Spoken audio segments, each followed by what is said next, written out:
Поздней весной 1738 года фельдмаршал Ласси начал военные действия против Крымского ханства. Он снова не дошел до Оркапы и снова не рискнул вступить в генеральное сражение с крымскими татарами.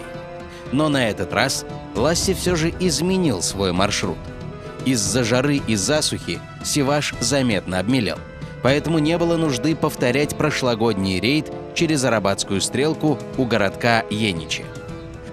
Ласси повел армию через современный Чонгарский полуостров. Утром 26 июня фельдмаршал отдал распоряжение оставить обоз на материке, а сам во главе с большей частью армии пересек мелководный залив, именуемый Азис. Далее на его пути лежала небольшая крепость Сиваш-Кале с гарнизоном всего в 100 человек. Принимать бой было бессмысленно, и крепость была занята без кровопролития. Далее, не останавливаясь, Ласси двинулся вглубь Крымского полуострова в сторону Оркапы, и на следующий день русские войска уже стояли на подступах к крепости. Ласси послал крепостному паше письменное предложение о сдаче. В ответ крепостная артиллерия открыла огонь. 28 июня началась ответная, непрерывная на протяжении всего дня бомбардировка крепости из пушек. Еще через день русским удалось занять предместье Оркапы и начать разрушение пушечной пальбой стен и башен крепости. В это время обороной крепости командовал паша Абу-Бекир, прибывший туда 2 днями раньше из Кефе с несколькими сотнями аскеров. Увидев превосходство сил противника, Абу-Бекир капитулировал. Забегая вперед, отметим, что это была единственная и последняя победа Ласси в военной кампании 1738 года. Правда, на фельдмаршала была возложена еще одна задача – разорить и предать огню богатый прибрежный город Кефе. Оставив крепость Оркапы, русские двинулись на юго-восток полуострова, в сторону Кефе. Но на этот раз они не сумели так же легко, как в прошлом году, продвинуться вглубь Крыма. Им навстречу выступила объединенная крымско-татарская армия. Неожиданно Ласси отдает распоряжение поворачивать обратно. Крымский хан Менгли-Герай II, вторично избранный в сентябре прошлого года бейской верхушкой, начинает преследовать фельдмаршала. И уже 13 августа у местечка Ялангыс-Агач состоялось первое сражение, в результате которого русская армия, не выдержав натиска крымских аскеров, буквально обратилась в бегство. По свидетельству австрийского капитана Вентура де Парадиза, армия Ласси только в отступлении потеряла более 1200 человек и 2000 лошадей. Итак, Ласси не справился с возложенным на него заданием. 4-й поход русской армии на Крым окончился полным провалом. Впрочем, как и предыдущие походы 1736 и 1737 годов. Безусловно, они принесли разрушение Крыму, но русская армия каждый раз спешно покидала полуостров, гонимая крымскими аскерами, голодом и эпидемией. Ответственный за всю военную кампанию фельдмаршал Миних оправдывал катастрофический провал этого похода не собственным неумением или недостатками армейской разведки, а массовым дезертирством. Отчасти это было так. От голода солдаты уже не первую кампанию бежали не только к польской границе, но и к крымским татарам. Все эти события не могли не оказать сильнейшего влияния на ход мирных переговоров Османской империи с Россией теперь уже в Белграде, на конгрессе, который должен был положить конец войне 1735-1739 годов. Инициатором мира выступила Австрия. Она предложила возобновить сорванные в 1737 году переговоры теперь уже при посредничестве Франции, которую в Белграде представлял маркиз Вильнёв. Между тем, союзники Австрия и Россия находились в двояком положении. И если Австрия потерпела от османов ряд тяжелых поражений, то Россия, несмотря на неудачи в крымских походах, в самом конце войны с Портой одержала победу над османами при Ставучанах, а затем вынудила коменданта мощной османской крепости Хотин Ильяса Колчака-Пашу без боя сдать ее. Вскоре пала и еще одна стратегически важная крепость Яссы.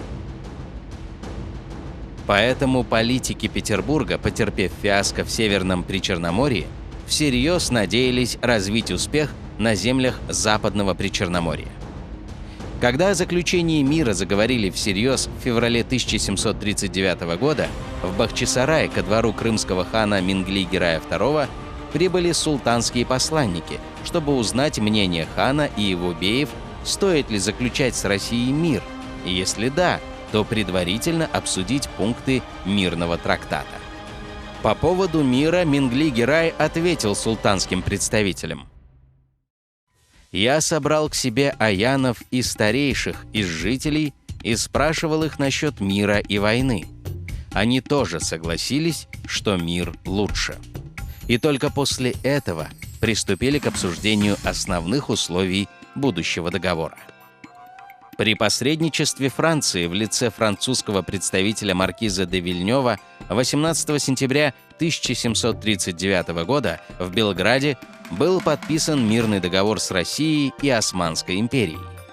По его условиям признавалось право России на владение Азовом, но лишь после того, как в крепости будут ликвидированы все военные укрепления.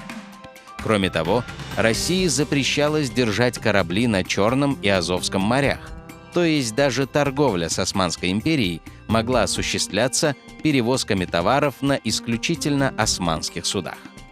Нейтральной территорией признавалась Большая и Малая Кабарда. Как в Немирове, так и в Белграде твердая позиция послов Порты была поддержана европейскими державами. А что же крымские татары? Естественно, первые годы после военного вторжения они почувствовали реальную угрозу с севера. Об этом свидетельствовал известный крымско-татарский государственный деятель и талантливый историк Ибраим Эфенди Кефеви.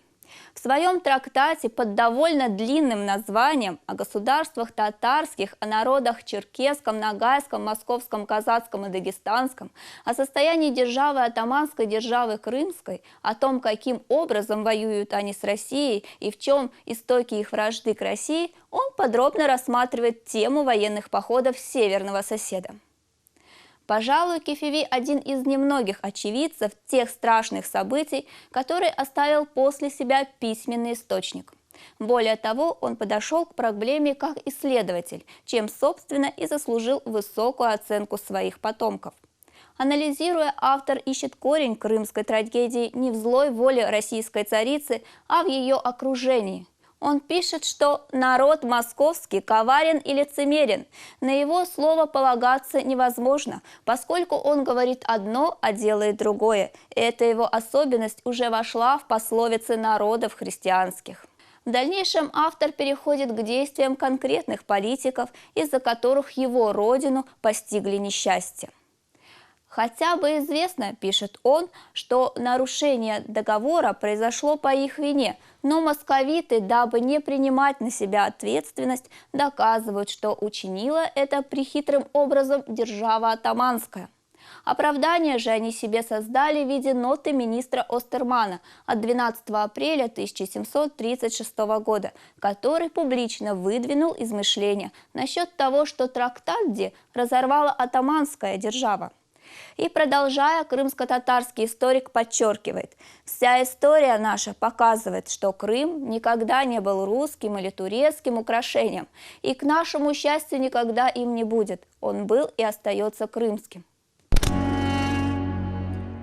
Возвращаясь к упомянутой ноте российского министра Остермана, Ибрагим Кефеви доказывает, что этот наглый, ничем не спровоцированный разрыв мирных отношений, приведший к сожжению Крыма, лишь очередное внешнее проявление закономерностей внешнеполитической традиции и практики русских соседей.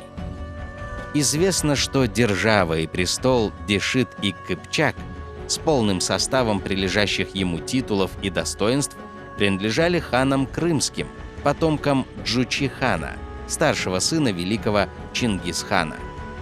Но московское государство путем различных комбинаций вырвало из рук мурс, беев и иных властителей значительные территории этой державы. И было бы удивительно, если бы и этот договор нарушили не они, а оттоманская держава.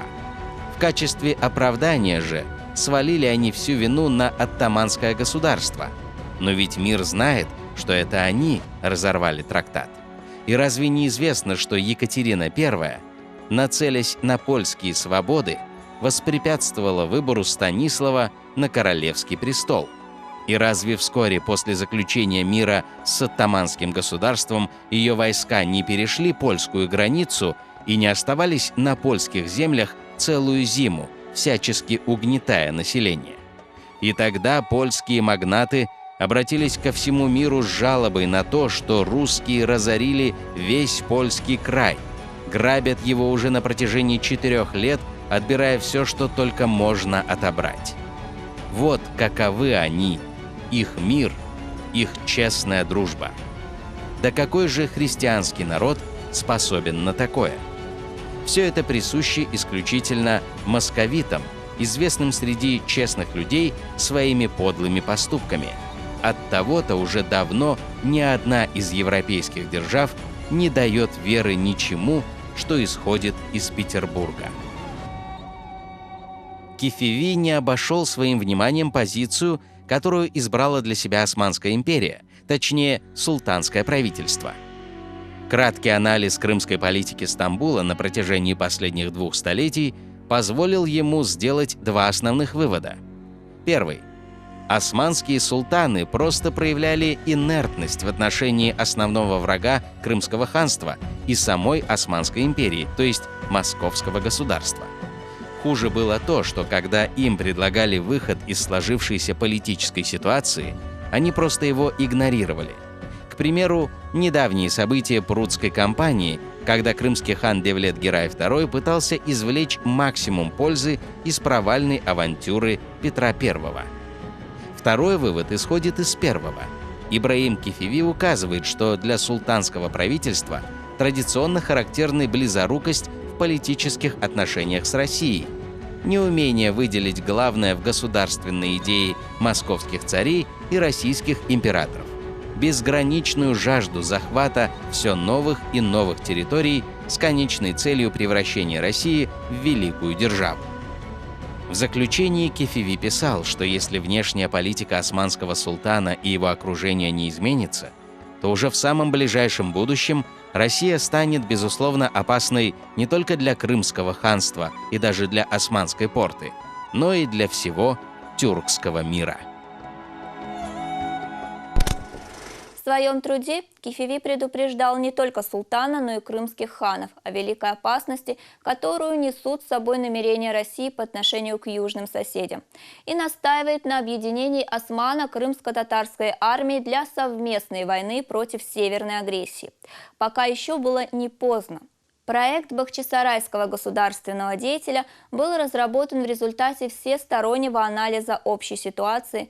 Как доказали исследователи жизни и творчества Кефеви, Ибрагим Али-Оглу, он был на него способен, владея не только несколькими языками, но и будучи хорошо знаком с новой и новейшей историей, принципами геополитики и так далее.